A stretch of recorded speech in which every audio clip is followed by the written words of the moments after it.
All right, guys, check out the folks over at Lasfit. Heard that I got a new car, and they hooked me up with some LED headlights for the GMC Yukon. So let's put them in. I'll show you how to put them in. I'll show you how much brighter they really are. So for starters, here's what we're left with stock. It's these horrible halogen high beams, and once I put in these low beams, the high beams almost became useless. You can't even see them going down the road. It's the same setup I have in my Suburban. I'll cut to that right now.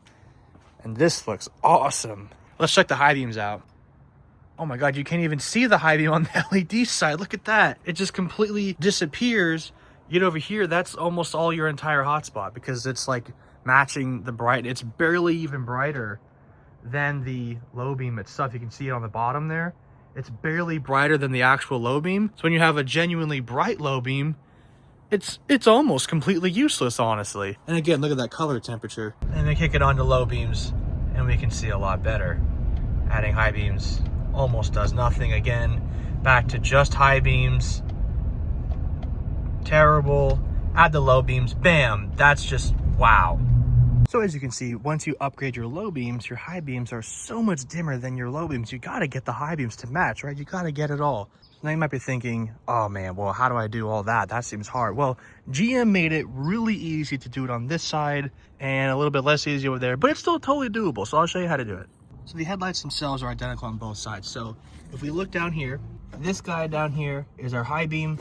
This one is our low beam, which is much easier to get to. And if you're only ever using low beams, you can just get it with this. But since we're doing high beams, we gotta go down there. A little bit hard to get to, but it's really not that bad. It's totally accessible. Now for the passenger side, it is a little bit more complicated, but it's really not that hard. All you gotta do is you got to remove these screws. Now yours is supposed to have 4, mine only has 3. One's missing for some reason, so I bought it. I don't know why, but there's 3 screws here. Take off the top of the airbox. I just kind of flip it over so that the cord doesn't get all messed up. Just flip it over.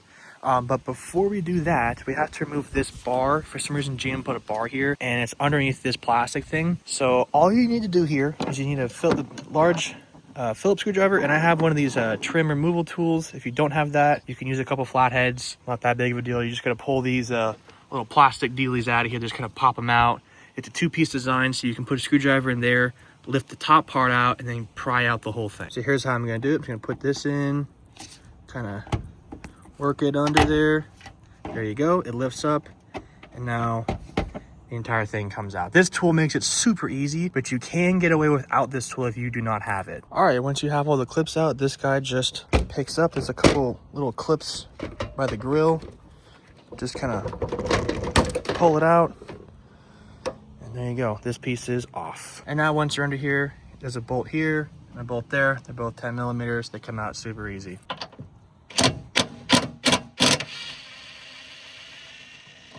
And now you just take your big screwdriver and start unscrewing the screws for the airbox. Pretty self-explanatory.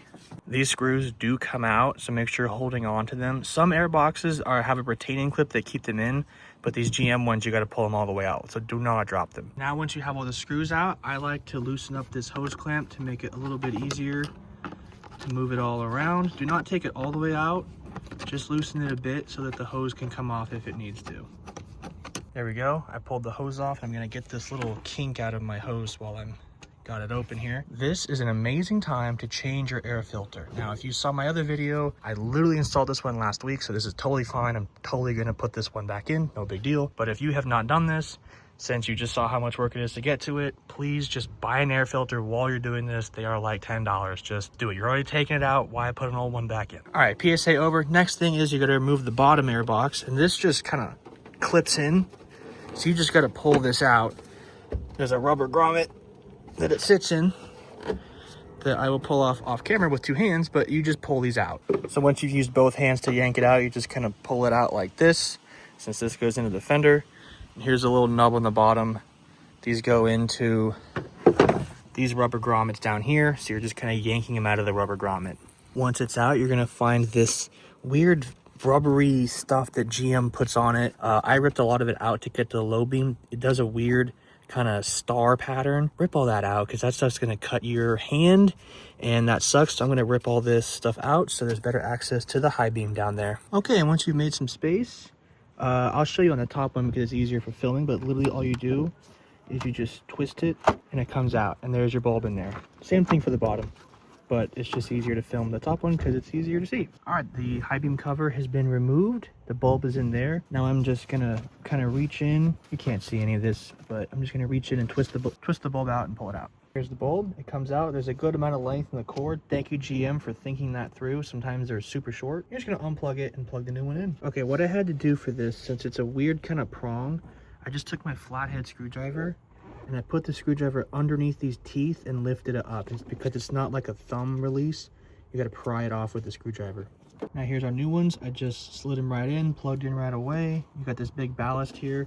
So I'm gonna try and tuck it in inside of the headlight housing before I actually install the bulb, because it's gonna be hard. So tuck all this in first and then twist the bulb into the socket. And there we go, we got it in. It's facing the correct orientation, which is up and down, so the little chips shoot side to side. Took a little bit of work, but I was able to tuck everything in around the headlight bucket. So let's see how it looks. All right, guys, check that out. That looks so much better than this. This just looks cheap and dull, and it's not even that bright. And this looks super bright and modern, and it just looks really great. I can't wait to see it at night. I will show you how these look at night, but so far this just looks super bright. It almost looks brighter than my low beam. And there we have it. Here is the driver's side. And obviously, after struggling with the passenger side, the driver's side literally took me a minute, way easier than the passenger side. That's why I showed you that side, because it's more complicated. This is literally a walk in the park, because it's all right down in there. There's our bulb with the fan going. You can kind of hear the fan whirring away. All that's left to do is put these caps on, put everything back together, and then drive around at night and enjoy these new lights. I'll show you some clips right now. All right, here we are. I'm driving. This is just the halogen fog lights, and then we're gonna click on to nothing. And then here's the LED low beams, which are very good. And then the high beams are going to come on, and they look like an absolute light bar. I mean, they're super bright. They go way farther down the road. You can now actually see them compared to the crappy halogen high beams with the LED low beams, which kind of just blended in and disappeared. Now it's an amazing amount of light. In this dark country road, you can totally see everything around you. It's really great.